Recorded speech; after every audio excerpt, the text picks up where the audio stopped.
And our next questions for today are all about anxiety and hypnosis. Thank you to Stephen who sent this question in via Facebook. If you have questions, use the magic link, send us a question and we'll answer it in one of these videos if we can.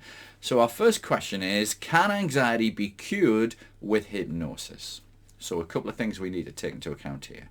There are an awful lot of people out there claiming they can sort anxiety. In fact, most of the clients that we see, 99%, have been through CBT and hypnotherapy and all sorts of weird and wonderful things.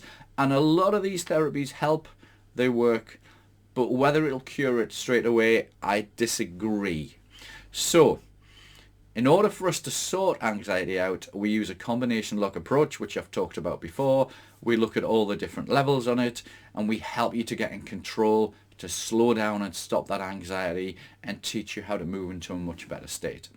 Hypnosis is very powerful as it allows us to access part of the brain to make changes, but on its own, I don't think somebody can fix anxiety. If somebody has found somebody who can do that, let me know and we'll have a look at that. But typically we have to use this combination approach. We have to look at the conscious mind, the unconscious mind, diet, lifestyle, everything that's going on, and we try to rewire the brain, and it works for most people. But no, on its own, I don't think it will. The next question is, can anxiety be made worse with hypnosis? Now, typically no. Hypnosis has very little problems. It's very unregulated in the UK because there's no issues with it. But I've never seen it make things worse. However, I have seen some therapists who don't know what they're doing who have made problems worse. So again, check out whoever it is you're going to work with. Make sure you can see some reviews. Make sure they're insured and qualified and all the other things with it. But yes, some bad therapists mess about with people, and sometimes that's what we deal with. We have people come in and say, I've been to see such and such and I've got an awful lot worse. It's not the hypnotherapy, it's usually the therapist who doesn't know what they're doing.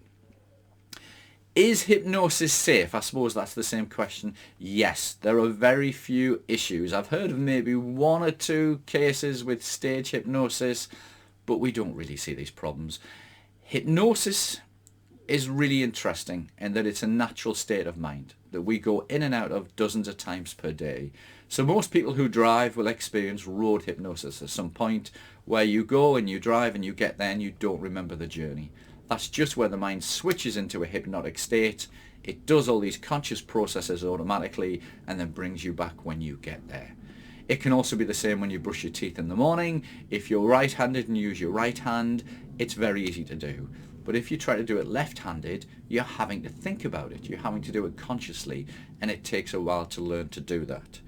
So those natural mental states are very powerful, but as part of hypnosis, what we're doing is it's allowing us to get into the mind, to make the changes, and install those changes that we've talked about in your session of how you'd rather be.